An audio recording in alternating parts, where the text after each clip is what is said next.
በስመ አብ ወወልድ ወመንፈስ ቅዱስ አሐዱ አምላክ አሜን። ክቡራን የዋልቃ ሚዲያ ቤተሰቦች እንደምን ሰነበታችሁ? አሜን። እግዚአብሔር አምላክ የተመሰገነ ይሁን። እንግዲህ የብዙዎች ጥያቄ ብዙ ጊዜ ትጠይቁኛላችሁ። እኔ ራሱን መጽሐፉን እንድታነቡት ፈልጌ ነበር። ዛሬ ግን የተጠየቁትን ጥያቄ እስቲ ባክግራውንዱንም እያያችሁት ነው። እንዲሁ በባክግራውንዱም እየተመሰጣችሁ ከልብ እንድትሰሙ ጋብዛችኋለሁ። ስለ ዲያቆናት ስልጣን ጠይቃችሁ ነበር። ዲያቆናት የሚሻሩበት ምክንያት በምንድን ነው የሚሻሩ? የድሮች ዲያቆናትና የአሁኖች ዲያቆናት የሚሰሩት ስራ እንዴት ነው? አንድነቱና ልዩነቱ። አሁን ያለው ዲያቆን ስርዓቱን እየፈጸመ ነው ወይ? በአገልግሎቱ ጸንቶ የሚኖረው እያላችሁ ብዙዎች ጠይቃችሁኛል። እስካሁን ድረስ አለመለስኩላችሁ ነበር። ዛሬ ግን ይኸው መጽሐፉን ይዤ በደንብ እስከ ማስረጃው እነግራችኋለሁ። ስለ ዲያቆናት የሚሻሩበት ምክንያት እነግራችኋለሁ። ተከታተሉ።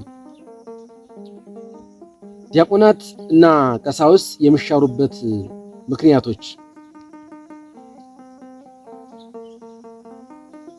ቀሳውስትና ዲያቆናት የሚሻሩበትን ምክንያት ፍትሐ ነገሥት ፍትሕ መንፈሳዊ አንቀጽ 8 ላይ እናገኘዋለን። ይኸውም ዛጥሬ ዘንተ ማድረገ በህልያን መማለጃ ሰጥቶ ወይም በጉልበት ወይም በተንኮል ቢሆን ወይም መማለጃ ሰጣለሁ ብሎ ሁለት ጊዜ የተሾመ ስልጣኑን ማለት ነው። አንደኛው ሲሻር ወይም ደግሞ በሴት ምክንያት፣ ለምሳሌ ዲያቆን ቢሆን በሴት ምክንያት ሊያፈርስ ይችላል። ሌላውን ደግሞ እናያለን። አንድ ጊዜ ከተሻረ በኋላ በገንዘብም በጉልበትም በማንገራገርም ሁለት የተሻረ የተሾመ ስልጣን የተቀበለ ወይም ሁለት ሴት ደግሞ ያገባ አንዲቱን ፈቶ ወይም አመንዝሮ ቢሆን ሁለት ሴት ያገባ ዘወትር የሚሰክር፣ ልብ አድርጉ፣ ዘወትር የሚሰክር የሚጠጣ አይደለም ያለ የሚሰክር፣ ክፉ ስራ እሰራለሁ በዚያው በክፉ ስራው ጸንቶ የሚኖር፣ ክፉ ስራ እየሰራ በክፉ ስራው ጸንቶ የሚኖር የማይጸጸት ማለት ነው። ወይም ካበደረ ሰው ጋር አራጣ የሚቀበል፣ ብር አበድሮ አራጣ የሚቀበል ከሆነ እሱም ይሻራል። በሐሰት የሚመሰክር ዲያቆን ሆኖ ቄስ ሆኖ በሐሰት የሚመሰክር እሱም ይሻራል። ባልንጀራውን የሚያማ፣ አሁን ባልንጀራውን የሚያማ ዲያቆን ይኖር ይሆን? ከኔ ጀምሮ ዲያቆን ቄስ ባልንጀሩን ማማት አይችልም፣ ካማ ይሻራል። በሰው ላይ የሚታበይ ወይም የሚኮራ፣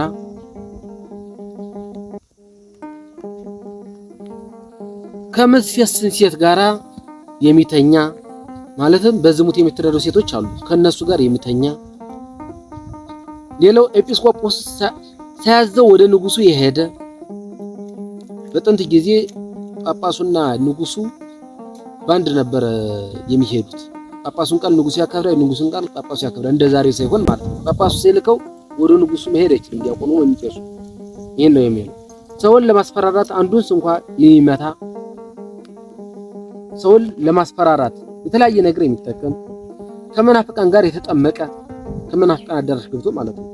ቁርባናቸውን የተቀበለ፣ የማንን ቁርባን? የመናፍቃን የካቶሊክ ሊሆን ይችላል። አሁን እምነቶች ስለበዙ ከነዛ አዳራሽ ሁሉ ገብቶ እነሱ የሚያደርጉትን ያደረገ እሱ ይሻራል። ከነርሱ ጋር የጸለየ በመናፍቃን አዳራሽ፣ በፕሮቴስታንት አዳራሽ፣ በካቶሊክ አዳራሽ ወይም በመካነ ኢየሱስ ወይም ደግሞ በሙስሊም መስጊድ ገብቶ አብሮ የጸለየ ከክህነቱ ይሻራል። እግዚአብሔርን አገለግላለሁ ብሎ ሚስቱን የፈታ። አሁን አንዳንድ ካህናት ሚስታቸውን ፈቶ የሚመነኩሱ አሉ። እንደሱ ማድረግ አይገባም። እግዚአብሔርን ለማገልገል ከሆነ ሚስቱንም እንዳገባ ሚስቱን ሳያስቀይም ማገልገል ይችላል።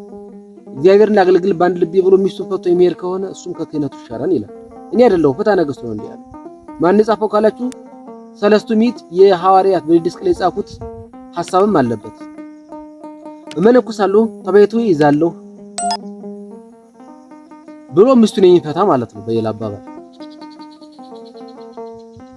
ከተሻረ በኋላ ደፍሮ የክህነትን ስራ የሚሰራ፣ ክህነቱ ተነስቷል ተሽሯል፣ ግን ደፍሮ በጉልበት በማንገራገር ደፍኖ የክህነትን ስራ የሚሰራ እሱም ዳግም ይሻራል ማለት ነው። በእርሱ ሀገር የተሾመውን ኤጲስቆጶስ የናቀ ወይም ያቃለለ። በየሀገረ ስብከቱ ጳጳሳት አሉ። እንግዲህ ጳጳሳት ኃላፊነታቸውን ይወጡ አይወጡ እሱ ራሳቸው ያውቃሉ። ከኛ የሚጠበቀው ለነሱ መታዘዝ ነው። ይሄን ከሌላ አንፃር እንዳትይዙት። እኛ ብዙ ነገር ስለጮህንም የሚስተካከል ነገር ያለ አይመስለኝም። እግዚአብሔር ብቻ እንዲመልሰው ንስሐ መግባት ነው። እንግዲህ የሚለው ፍትሐ ነገሥቱ የጳጳሱን ቃል የማያከብር፣ የጳጳሱን ቃል የማያከብር ጳጳሱን የናቀ ያቃለለ እሱ ከክህነቱ ይሻራል እያለ ነው። ካህናትና ዲያቆናት የነሱ ህግ ነው የሚሻሩበት ምክንያት ከቤተክርስቲያን ተለይቶ ለብቻው ሌላ ቤተክርስቲያን የሰራ ከቤተክርስቲያን ተለይቶ ራሱን ችሎ አንድ ቦታ ላይ ሄዶ መስርቶ መስቀል ተክሎ ከጳጳሱ ሳያስፈቅድ ቤተክርስቲያን የሚሰራ እሱን ከክህነቱ ይሻራል። ኤጲስቆጶስ ጠርቶት አልመጣም ብሎ የቀረ ኤጲስቆጶስ ጠርቶት እንግዲህ ከኤጲስቆጶስ ያፈነገጡ ስንቶች አሉ ካላችሁ እስቲ ስንት ሰው ነው ዛሬ ለኤጲስቆጶስ የሚገዛ?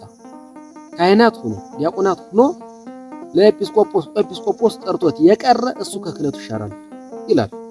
ቤተክርስቲያኑን ትቶ ወደ ሌላ ቤተክርስቲያን ይሄደ ይላል። ደግሞ ቤተክርስቲያኑን ትቶ ወደ ሌላ ቤተክርስቲያን ይሄደ ማለት ካለበት ቤተክርስቲያን ፈቃድ ሳይጠይቅ ሳያስፈቅድ በአምባገነንነት ወደ ሌላ ቤተክርስቲያን ተፈልሶ ይሄደ ማለት ነው።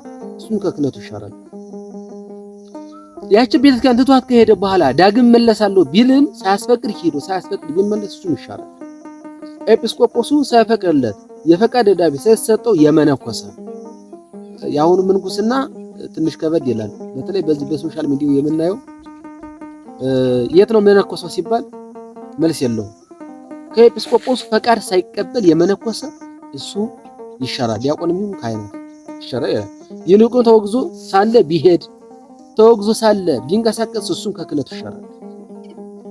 ከደሞ ያልነጻችውን ሴት ወደ ቤተክርስቲያን ያገባ አሁን በወዳጅነትም ይሁን በመቀራረብ ከደሞ ሳትነጻ የወር አበባ ሆና ሳትነጻ አይ ችግር የለውም ወደ ቤተክርስቲያን ግቢ ችግር የለውም እኮ እግዚአብሔር መሐሪ ነው ብሎ ወደ ቤተክርስቲያን እንድትገባ የፈቀደለት እሷ ሳኮ የምትጠየቅ የፈቀደላት ዲያቆን ወይም ቄስ ነው ማለት ነው።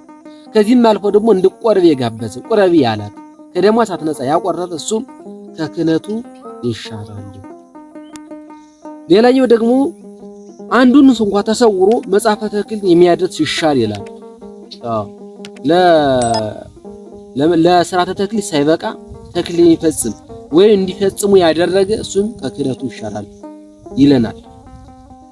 ይህ በአንቀጸ ካህነ ከተነገረው የወጣ ነው። በተሾሙ ጊዜ ከሴት ርቀን ጠብቀን እንራን ብለው ይሳሉ ከተሾሙ በኋላ ስለታቸውን አፍርሰው ሚስት ቢያገቡ ከዲቁና ማዕረግ ይሻሩ ይላል። እንግዲህ ዲያቆናትና ካህናት የሚሻሩበት ዋና ምክንያቶች እነዚህ ናቸው። እነዚህን ያደረገ ቄስ ወይም ዲያቆን ካለ ከክህነቱ እንደሚሻር ማወቅ ይኖርበታል። ምዕመናን ይሄ ጠየቃችሁኝ ምዕመናን ነበራችሁ ብዙዎች። እንግዲህ ካህናትና ዲያቆናት ከክህነታቸው የሚሻሩበት ምክንያት ይሄ ነው። ያው ፍትሐ ነገሥቱን እጄ ላይ ያስረዳኋችሁ በደንብ እንግዲህ ብትጠየቁም ዲያቆን ይሁን ቄስ ይሁን ይህን ልታውቁት ይገባል። የምትሻሩበት ምክንያት አሁን የነገርኳችሁ ነው። የምትሻሩበት ምክንያት ይሄን ያደረገ ይሻራል። ጳጳሱ ቀጥታ ይሄን እንዳደረገ ከሰማ ከስልጣኑ ይሽረዋል ማለት ነው። በሌላ መርሃ ግብር እስከምንገናኝ ቸር ቆዩልኝ። አንድ ነገር ግን ልጠይቃችሁ፣ ለምንድን ነው ሰብስክራይብ ማታደርጉት? ላይክ ማታደርጉት? ሼር አይታችሁ የምታልፉት ለምንድን ነው? መንፈሳዊ ትምህርት ስለሆነ አይደል? የቤተክርስቲያን ትምህርት ስለሚሰጥበት ነው አይደል? ይሄኔ አየናችሁ እኮ በሶሻል ሚዲያው ምንም ለዘላለማዊ ህይወት የማይሆን ትምህርት የማይሆን ጭፈራ ጊዜያዊ ደስታ የሚሰጠውን ነገር ስትከተሉ አየናችሁ። ይህ መንፈሳዊ ትምህርት ስለሆነ እየቆየ እየቀነሰ እኮ ነው ሰብስክራይብ። ለምንድን ነው ሰብስክራይብ ብላችሁ ምን አለበት አይከፈልበት ጊዜያችሁን ማጥፋታችሁ ላይቀር ሰብስክራይብ ብላችሁ ማታለፉ። ለማንኛውም ሰብስክራይብ አድርጉ። እንዳልጨቀጨቃችሁ በሌላ ቪዲዮ እስከምንገናኝ ቸር ቆዩልኝ። ጥያቄ ካላችሁ አሁንም መጠየቅ ትችላላችሁ። ኮሜንት ሴክሽኑ ላይ አስቀምጡልኝ፣ እመልሳለሁ። ሰላም ቆዩ።